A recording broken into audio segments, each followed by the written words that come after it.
Dans cette vidéo, on va déployer la Voting App, qu'on a déjà présentée dans une vidéo précédente, dans un contexte de cluster Kubernetes. Et on va utiliser pour ça un ensemble de fichiers manifestes. Alors la Voting App a un repository parmi les différents repositories qui contiennent cette application.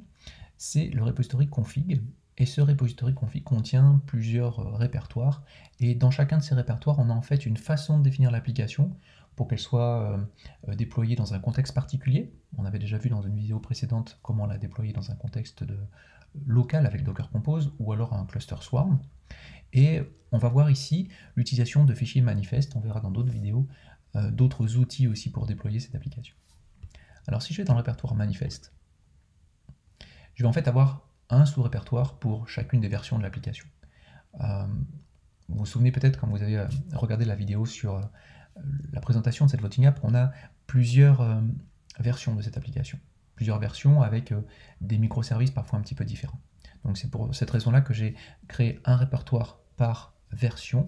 Et si on va par exemple dans le répertoire V2, on va voir que on a un ensemble de fichiers manifestes qui vont permettre de définir l'application dans sa version 2 pour qu'elle soit déployée dans un contexte de Kubernetes.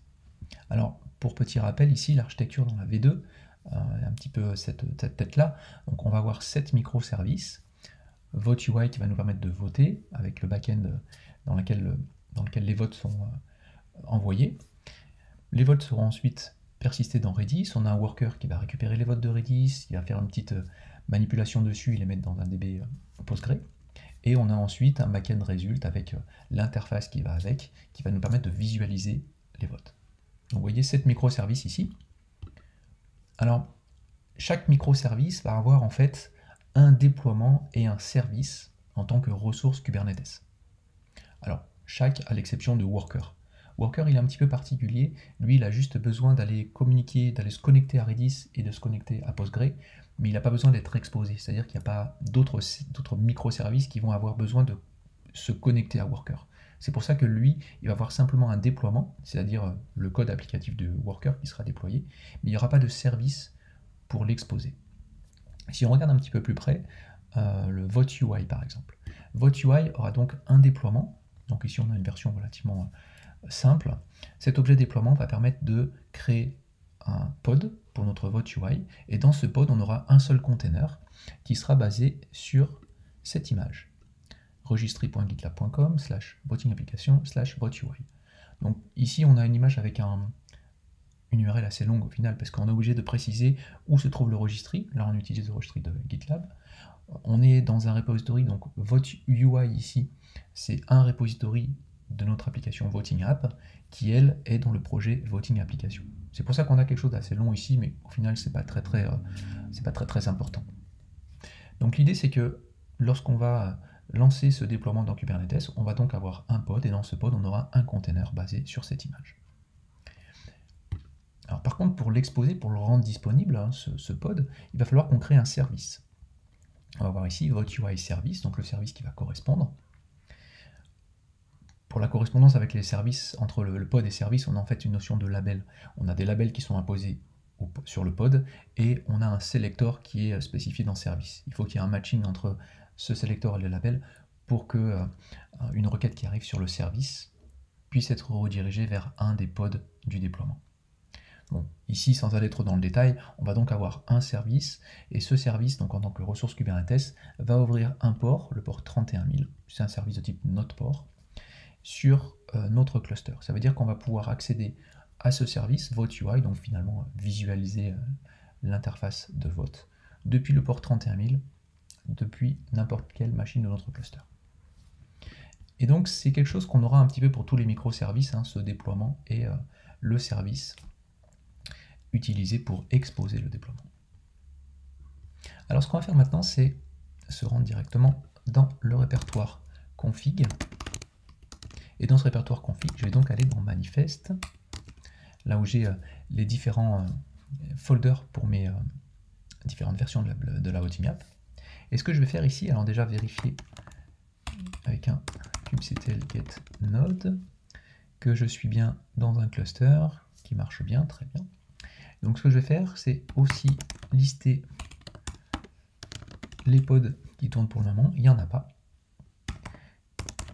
Donc je vais faire un apply de tout ce que contient le répertoire V2. Et si on fait un apply sur le répertoire, en fait ce qui va se passer, c'est que tous les fichiers YAML de ce répertoire vont être envoyés à Kubernetes, et donc tous les déploiements et les services en question vont être créés. Donc, si je regarde avec un kubectl get deploy pod svc, voir les différentes choses qui ont été créées. Voilà, j'en suis encore à l'étape des containers qui sont en train d'être créés ici. Ils ne sont pas tout à fait prêts, il n'y a que Redis qui a été récupéré.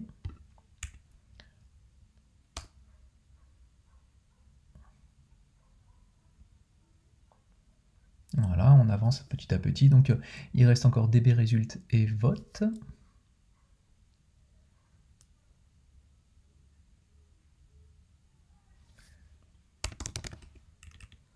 Voilà, normalement ça devrait aller assez vite. Voilà, il ne reste plus que le backend result.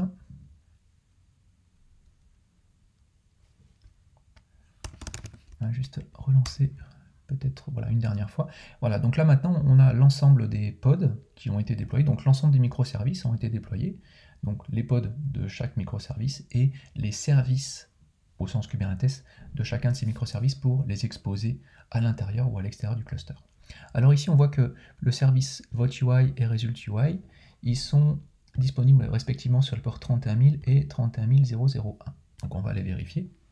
Alors déjà on va récupérer l'adresse IP de nos nodes. Ici, on a juste un. Donc, c'est toujours sympa d'utiliser des petits shortcuts comme ça, kubectl get node-o-wide, qui va nous permettre de récupérer des informations supplémentaires sur les nodes. Donc ici, typiquement, notre cluster, c'est juste un cluster qu'on a en local, c'est un petit K3S en local. Il a été déployé sur cette VM ici, la VM avec cette IP-là.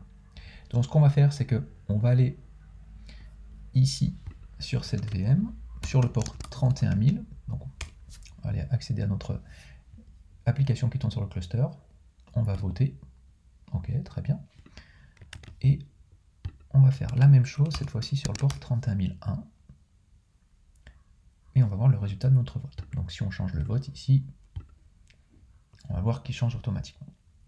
Donc là, en fait, ce qu'on a fait simplement, c'est récupérer un ensemble de fichiers manifestes. On a fait un apply sur le répertoire qui contient tous ces manifestes, et ça nous a déployé l'ensemble des composants, l'ensemble des ressources, déploiements, services qui étaient dans ce répertoire. Et on a donc accès à notre voting app. Alors si on veut supprimer la voting app maintenant, on fait un kubectl delete. Je vais faire juste un petit clear ici pour y voir un peu plus clair. Kubectl delete. De la même façon, -f. Alors le -f, on peut préciser un fichier, on peut préciser un répertoire, comme je viens de le faire ici. On peut préciser aussi une URL pour aller, par exemple, récupérer un fichier qui serait disponible sur Internet. Et ici, je peux faire un delete, du coup, de mon répertoire V2, et ça va supprimer toutes les ressources du répertoire. Donc ici, on a vu une façon de faire. Une façon de déployer notre application en précisant un ensemble de ressources qui sont dans un répertoire particulier. La chose qui peut être un petit peu embêtante ici, c'est que on a en fait un répertoire, si je reviens ici, on va le voir, un répertoire par version d'application. Ça veut dire qu'il y a quand même un peu de redondance parce que les différentes versions de notre voting app, elles ont parfois des ressources communes. Donc ici, on a un peu de redondance qui peut être un peu problématique, et on verra dans d'autres vidéos comment utiliser une autre approche, d'autres outils qui vont justement éviter d'avoir de la redondance, et qui va nous permettre aussi d'utiliser parfois des langages de templating pour rendre la gestion de l'application plus dynamique. On verra ça notamment avec Helm dans une autre vidéo.